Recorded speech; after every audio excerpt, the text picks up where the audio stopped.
the life of Isaac, but not every detail, because it would take another 4 weeks to do that. And so I'm just going to pull out a few things about the life of Isaac that also gives us a better understanding of who Isaac was, because Isaac is one of the three, Abraham, Isaac, and Jacob, which we always hear about.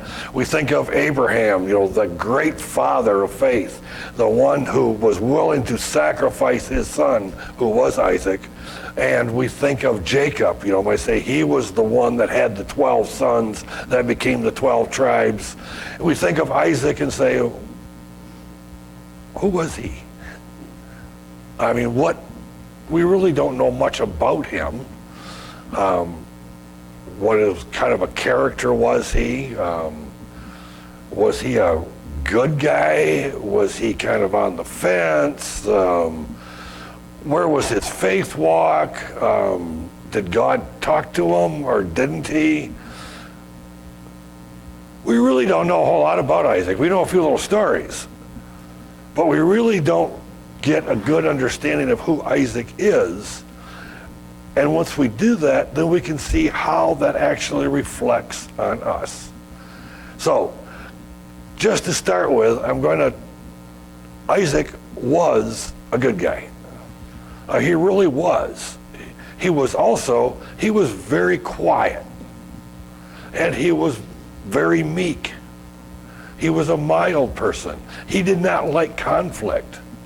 We're going to see some of these things come out as we look at who Isaac is. But before we can begin with Isaac, we got to kind of look at Abraham, because this is where Abraham decides that Isaac needs a wife. Now, Abraham was old, advanced in age. He was 140. And the Lord had blessed Abraham in every way. Abraham said to his servant, the oldest of his household, who was in charge of all that he owned, please place your hand under my thigh and I will make you swear by the Lord, the God of heaven and the God of earth, that you shall not take a wife for my son from the daughters of the Canaanites, among whom I live, but you will go to my country and to my relatives and take a wife for my son Isaac. Okay, we've got the beginning of this trip where Abraham sends his servant out to find a wife. One of those more familiar stories. And the whole continues on where he goes out there, the servant does, he goes and stops at a well, and there's where he meets Rebecca, and then Rebecca agrees to move back with the servant back to, where Isaac is, and become Isaac's wife. Okay, that's kind of a whole story in itself. I'm not going to spend any time on that. But so that's kind of where we have to understand that there is a series here, but the important thing we look at here is we got Abraham saying, I don't want you to take a wife from this group, the people around here where we live. I want you to go back to where I came from, back to my family, and take a wife from there. It was important. It was important because God said, I want the children of Israel, this lineage, this nation, is going to not intermarry with all the people of the world. It's going to stay true. And it's quite amazing that there are still a lot of Jews today that can trace their lineage all the way back. The Jewish nation is the ones that actually kept records better than any other group. It's because of this. This is where it kind of began. It was a big deal, or not to intermarry. Genesis 25, verse 7 and 8. And these are the years of Abraham's life, and he lived 175 years. Abraham breathed his last and died in the ripe old age, an old man and satisfied with life, and he was gathered to his people. One little piece in there that I thought was fascinating. It says, satisfied with life. Stop and think. At your funeral, would people say that about you? They were satisfied with their life. And you kind of think, I don't know. Well, you actually have an opportunity now because you're still breathing and you're still alive to think about your life. Are you satisfied? Does your life demonstrate that you are satisfied? Or are you longing for something that maybe you shouldn't be longing for? Or are you lacking in something that maybe you shouldn't be lacking in? It's a good self-examination. Am I satisfied with my life? Am I at that point to where I am not just content, but satisfied? I'm enjoying the direction my life has taken. I am grateful for what I have, and I am thankful to God for what I am able to do. I am extremely satisfied with my life. You have a chance to actually look at yourself. I have a chance to look at myself and say, yes, I'm satisfied. Genesis 25:20. And Isaac was 40 years old when he took Rebekah, the daughter of Bethuel, the Aramean, and of Paddan-aram, the sister of Laban, the Aramean, to be his wife. Isaac prayed to the Lord on behalf of his wife because she was barren. And the Lord answered him, and Rebekah, his wife, conceived. But the children struggled together within her, and she said, if it is so, then why am I this way? So she went to inquire of the Lord. The Lord said to her, 2 nations are in your womb, and 2 peoples will be separated from your body. And the one people shall be stronger than the other, and the older shall serve the younger. We're going to look at some of this a little bit further down, but I'm going to pick out a couple things here. Rebekah is struggling with her pregnancy. And what does she do? She prays about it. She goes to God and says, what's going on? I mean, obviously, the ultrasound didn't show anything. Do you see the danger? What would our immediate reaction be? The ultrasound. Not that an ultrasound is bad, but that's where our mind would automatically go.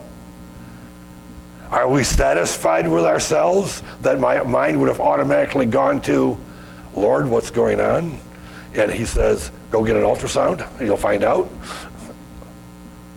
What's going to be our first reaction? Her first reaction was she inquired of the Lord. And what happened? She got an answer. 2 peoples are in you. And that's going to be a problem. That's going to be a problem for a long, long time, but this is what it's going to be. Verse 24 to 26, when her days to be delivered were fulfilled, behold, there were twins in her womb. Now the first came forth red and all over like a hairy garment, and they named him Esau. Afterwards his brother came forth with his hand holding to Esau's heel. So his name was called Jacob. And Isaac was 60 years old when she gave birth to them. So 20 years had elapsed between the time that they got married until they actually had the twins. So you've got a 20-year span. See, we're here again. We miss seeing these things in real time. Because we go from this verse to this verse, and it took us 30 seconds to go there. We didn't realize that covered 20 years of time. So it's 20 years. So why was Rebekah praying about it? And we're going to see later that Isaac was praying about it because it had been a long time. But said her days to be delivered were fulfilled. You remember that line someplace else in the New Testament? Exact same set of words. Speaking of Mary, the mother of Jesus. That exact same line was used. See, because all of this still ties to Jesus. It is part of God's plan when we went all the way back to creation and continues on through. Isaac is no exception. His life, the plan of God, all pointing towards Jesus. Now, there's another interesting thing about Isaac. We say we call him the man of the well. For some reason, the well was a big deal to Isaac because we have a number of them, and we have names for them, and we have lessons to be learned from them. In Genesis 26:18, then Isaac dug again the wells of water which had been dug in the days of his father Abraham, for the Philistines had stopped them up after the death of Abraham, and he gave them the same names which his father had given them. Okay, so now we've got these wells that Abraham had dug. Abraham dies. The Philistines, who actually are the people that live in this land, they fill them up. Now, I have no idea why. Why would you, if you're in a desert, would you be filling up wells? That makes no sense, but they did, right? Really dislike somebody, that's like that. Yeah, like I said, it didn't make any sense, but it does help us to grasp a little bit about the character of Isaac. 26 verse 19. When Isaac's servants dug the well in the valley, they found there a well of flowing water, or literally, if you literally read the text, it says living water. So there's one of the wells, living water. Genesis 26:20 through 22. The herdsman at Gerar quarreled with the herdsman of Isaac, saying, the water is ours. So he named the well Esek, which means contention, because they contended with him. And then they dug another well, and they quarreled over it too. So then he named it enmity, or Shedna. He moved away from there and dug another well, and they did not quarrel over it, so he named it Broad Places, or Rehoboth. For he said, at last the Lord has made room for us, and we will be fruitful in the land. Do you think that Abraham's reaction to this whole thing would have been totally different than Isaac's reaction? Think of the characters of these two people. Abraham gets news that his son-in-law, or his nephew, Lot, had been taken. What does he do? He puts his own army together and goes out and gets them. Isaac, they're quarreling over it. They're not battling, they're just quarreling. He says, okay, you keep it. They dig another one. Start quarreling again. That's, okay, you keep it. Very passive. He's not going to start a fight. He's just going to let it go. Different character than his dad or his son. And then, but those names, we'll look more at those names. First, we're going to look at some more. In verses 23, 25, and 33. Then he went up from there to Beersheba. The Lord appeared to him that same night and said, I am the Lord, the God of your father. Do not fear, for I am with you. I will bless you and multiply your descendants for the sake of my servant Abraham. So he built an altar there and called on the name of the Lord and pitched a tent there. And there Isaac's servants dug a well. And then verse 33, so he called it Sheba, actually. Therefore, the name of the city is Beersheba to this day, and that's the well of the oath. Now, this was a well that they had dug. They had made an agreement with the Philistines, you might say, and they put this together, so now they made an oath with each other. So they agreed not to fight each other. Now, let's look at those types of wells. When we look at them all together, you got the well of enmity. You have the well of contention. You have the well of broad places. You have a well of the oath. You have a well of the living water, and the well of him that liveth and seeth me. Those are the wells. Now, so what? Kind of is the question. So you got all these different wells with all these different names. But where are we?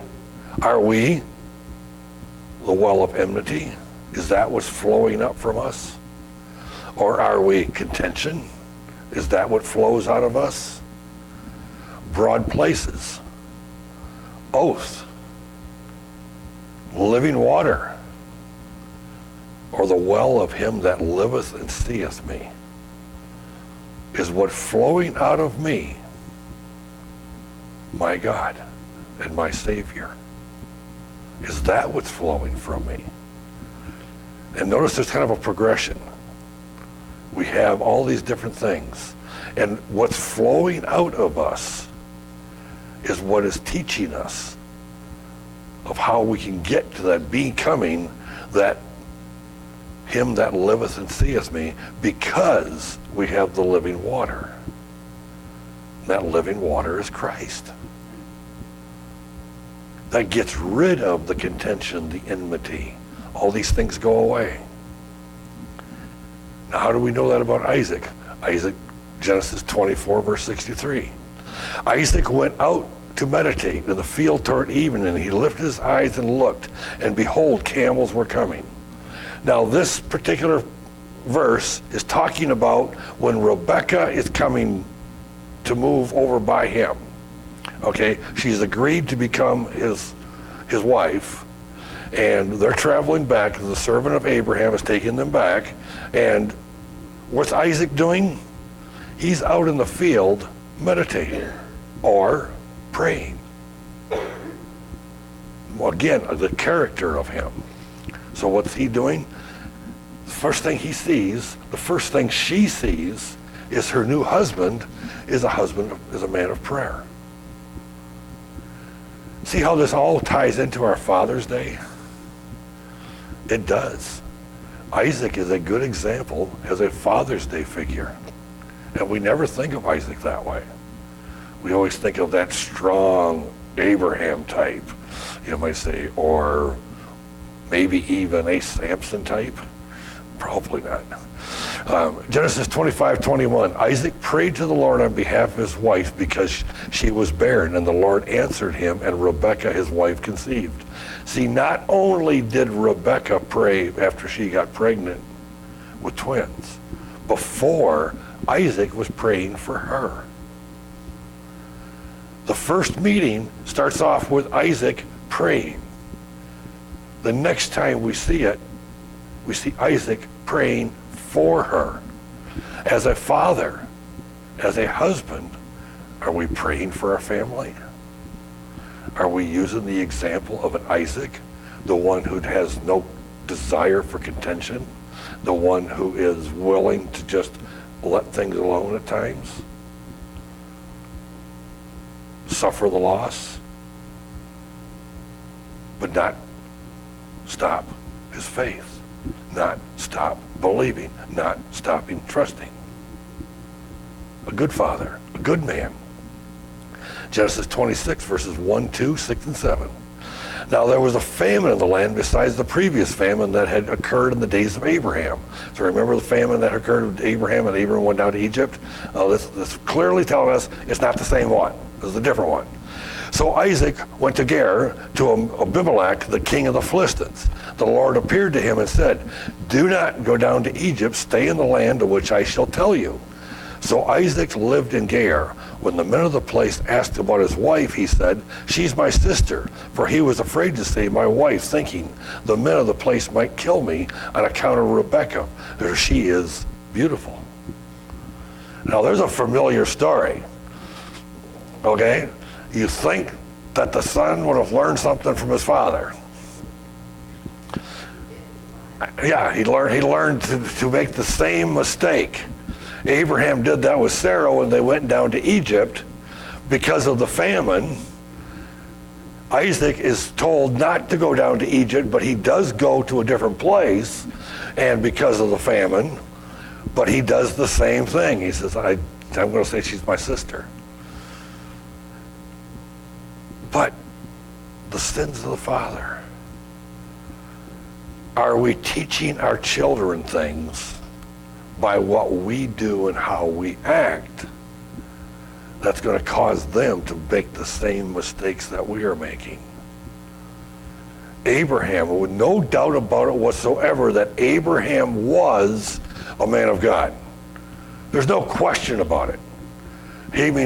This is the guy that literally was willing to sacrifice his own son So you can't say he wasn't a man of faith. You know what, today's world we say he was a really, really good Christian guy. But he still fell in a little way. And the thing is, his son follows the same thing.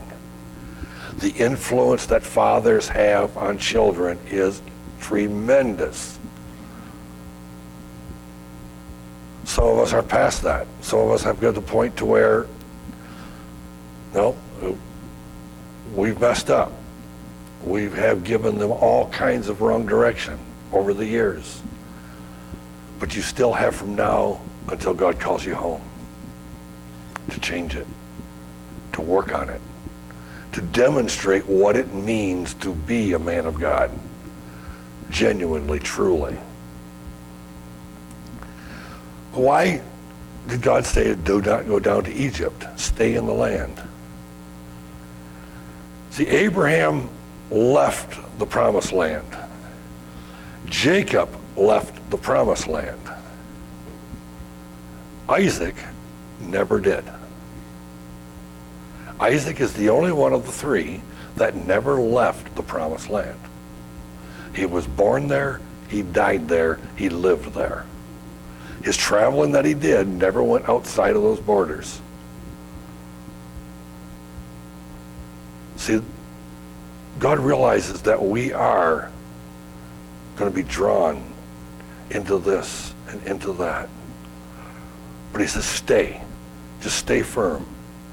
Stay true. Stay in the place that I've placed you. Then we see the blessings. And Isaac actually was a man that was blessed tremendously. Abraham and Jacob also were, but not in the same way. They both endured trials that they brought upon themselves. Especially Jacob. Jacob, well, there's a whole host of those we'll get into later, but continuing on. Genesis 26, verses 8 through 10. It came about when he had been there a long time that Abimelech, king of the Philistines, looked out through his window and saw, and behold, Isaac was caressing his wife Rebekah. And when Abimelech called Isaac and said, behold, certainly she is your wife. How then did you say that she is my sister? And Isaac said to him, because I said I might die on account of her. Abimelech said, what is this you have done to us? One of the people might have easily have laid with your wife, and you would have brought guilt upon us. Assumptions. We assume that them people out there are bad. We assume that when we go to this other place, that these are all wicked people there. We jump to these conclusions. Why? Because we love jumping to conclusions. Okay? For you that were not in the Bible study, I'm going to tell this story again. The ones that were in it, you've already heard it, but you're going to hear it a second time.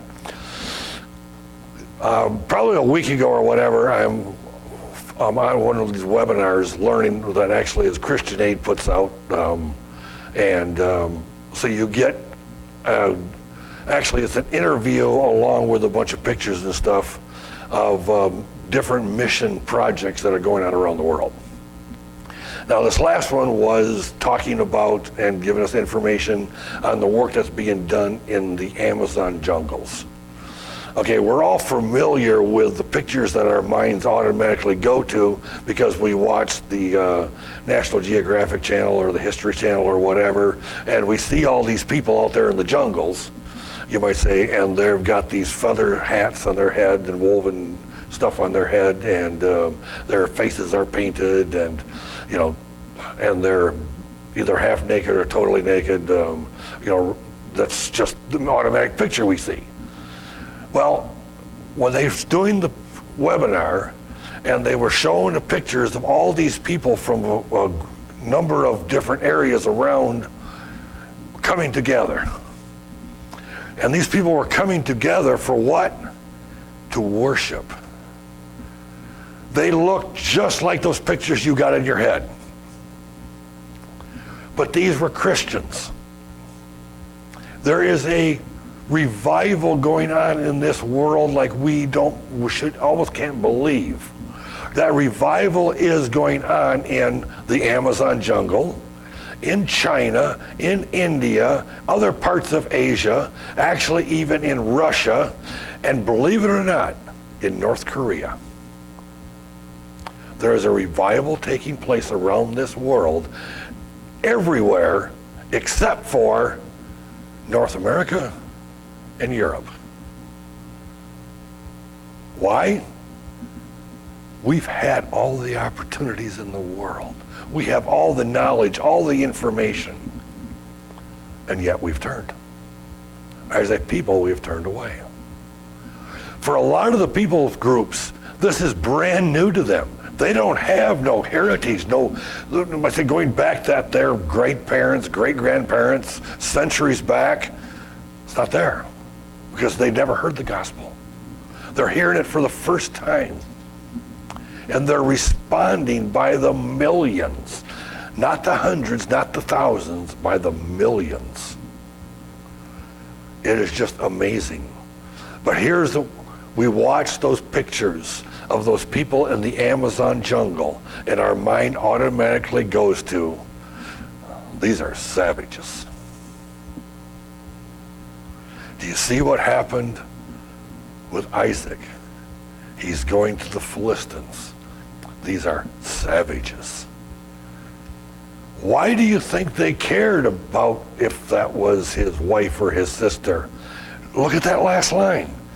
And you would have brought guilt upon us. We would have sinned unknowingly against God. And we would have been guilty. Apparently, they feared God. Apparently, they weren't such savages after all. We jump to conclusions because of how somebody looks and acts. We automatically jump to this conclusion. Oh, they're wicked people. Let's first get to know them before we jump to conclusions. Verses 26 through 29. Then Abimelech came to him from Ger, and his advisor, I have no idea how to pronounce that one, and Philcol, the commander of the army. Isaac said to them, "Why have you come to me since you hate me?" Isn't that interesting? Why did you come here since you hate me? He never said he hated him. He was mad at him for lying about his wife being a sister. And this happens a while later. But Abimelech had never said he hated him. And you sent me away. They said, "We see plainly that the Lord has been with you." So we said, "Let there now be an oath between us, even between you and us, and let us make a covenant with you, that you will do us no harm, just as we have not touched you and have done you nothing but good, and have sent you away in peace. You are now the blessed of the Lord." After all that Isaac had done in deceiving them, their reaction is, we can see by the way that you live and what is going on in your life that God's on your side. It's amazing. Isaac is the one that messes it up, but the glory of God still shines through his person. So people do not see the glory of God in us because we do so well, but because he does so well with us. The Philistines were amazed, and they were afraid of him because God was on their side. They saw it. Do people show us respect because they see God is on our side? There's times when I've seen it. I've seen it actually happen. When I didn't realize that the person was seeing that. But God was shining through me. It wasn't me that was shining. It was God shining through me. And people just changed their attitudes, their actions, because they saw something.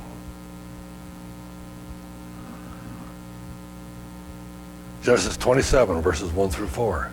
Now it came about when Isaac was old and his eyes were too dim to see that he called his older son Esau, and he said to him, "My son." And he said to him, "Here I am." Isaac said, "Behold, now I am old and I do not know the day of my death. Now then, please take your gear, your quiver and your bow, and go out to the field and hunt game for me, and prepare a savory dish for me such as I love, and bring it to me that I may eat, so that my soul may be blessed before I die." This is a famous story again. This is when Isaac and Jacob, we got the blessing, or Isaac and Jacob. We got Isaac and Jacob and Esau, and the whole deception. Rebekah's part of that deception in order to get that birthright. It wasn't just the birthright was already passed over because Esau gave that away for a pot of soup. But this was the blessing. Right? Now it's interesting when you follow the lineage that leads up to Christ, how many times that the eldest was passed over. It happened a lot of times because there was a pattern that God had laid out, and there were people it was going to go through. We're going to look at that more in probably about 3 weeks, as we're going to look at the sons of Jacob and the sons of Israel. Now you think those are the same group. Well, they're not. The sons of 12 tribes of Israel, and then the sons of Jacob, which made the 12 tribes of Israel, which actually didn't. And then you have the sons of Israel, which are a reflection of the church. But anyway, we're not going to spend a whole lot of time there. But anyway, here's the story. Here's what's the background. Go out there and get me that game that I just love so much. Rebekah hears about it. She puts together the scheme, and what happens is Jacob gets the blessing. The blessing is a big deal. And here's the blessing that he stole. "May people serve you and nations bow down to you. Be masters of your brothers, and may your mother's sons bow down to you. Cursed be those who cursed you, and blessed be those who blessed you." He's taken the blessing. Now look what happens before that, before the birth. In Genesis 25, verse 23, the Lord said to her, "Two nations are in your womb, and two peoples will be separated from your body, and one people shall be stronger than the other. The older shall serve the younger." God had said before they were born that the older was going to serve the younger. Now they go through their life, these boys are growing up, the father is dying, the blessing is coming, the blessing would automatically go to the eldest. The deception comes in. Does it mean that God deceived? No. Rebekah and Jacob did the deceiving. But the outcome was what God had planned. I find that fascinating. God takes us as we can mess it up royally, and his plan just keeps moving along as nice as can be. There wasn't a problem in the world. That's the greatness of our God. He's not the one initiating the deception. He had no part of the deception. He just had the outcome of the deception. So we think we're going to fool God, we're going to change what he's up to? Forget it. It ain't going to happen. We can be part of his plan, or we can be opposed to his plan, but his plan is still his plan. His outcome is still his outcome. Now, I would rather be part of that than to be going against it. Because when I go against it, all the things that came out of this deception, later on, we'll look at some more of that. The enmity between Esau and Jacob was tremendous, and the hatred for generations is tremendous. But Jacob was to be the one that received the blessing. What was that blessing? That blessing was from generation to generation to generation, in which the child Jesus was to be born. That seed was going to continue. That promise was made back in Genesis 3 when God said, the seed of the woman. Women don't have seed, men have seed. But the seed of the woman. And that's why the virgin birth. And that's why this whole plan that God had laid out all along, and every one of these characters that we read about and we study fit into that plan. No matter how many times it tries to get twisted and turned, it never gets thwarted. God's plan always comes out. Genesis 35, 28 and 29. Now the days of Isaac were 180 years. Isaac breathed his last and he died and was gathered to his people, an old man. And then literally, if you read the Hebrew text literally, it says, and satisfied with days. We heard that line before, satisfied with life. Isaac was satisfied. Of a ripe old age, and his sons, Esau and Jacob, buried him. That's also an interesting little thing, because there has been a whole lot of fighting going on between them, but they got together and buried their father. Truce or whatever, I don't know, but they actually got together and they came together in peace and had a funeral. Another interesting thing about Isaac is Isaac was the oldest, lived the longest, I should say, of the three. Abraham, Isaac, and Jacob. Isaac had lived the longest. He was actually a good guy. That's like, we don't know anything about him, and then we start looking at some of the things that he did. And we realize that this guy, he wasn't wild. He wasn't wandered off like a prodigal and come back. No. He was one through his entire life. Now, some commentators say that because of what happened when his father offered him as a sacrifice, that was a defining moment in his life. And that's very possible, okay, that had a huge impact, because he was a little baby when that happened. The Bible says he was a lad, which would put him pre-teen, teen, somewhere in that neighborhood. Guessing. We don't know. There's no definitive number. But old enough to know what was going on. There's no account whatsoever that he struggled to get away. There was no indication that he even argued about it. So from that point, stop and think. He's the young boy. He goes through that traumatic experience. He goes through his life for another 160, 70 years. And then he dies. And it's said about him, satisfied. They're the father. Isaac is a really good example of a father. Interesting how these things come together, but there's a Father's Day message a whole bunch of other times in Genesis and Exodus and Leviticus and right on down the line. So making this a Father's Day message, putting a little Father's Day twist into it, very easy to do. But still a bit unique in the fact that the unknown one of the three is one of the stronger ones of the three when it comes to being a father. Abraham, great man of faith. Jacob, troublemaker, something fierce, but became a great man of faith. Isaac, he was just a consistent man of faith. That's a much greater thing. Consistent.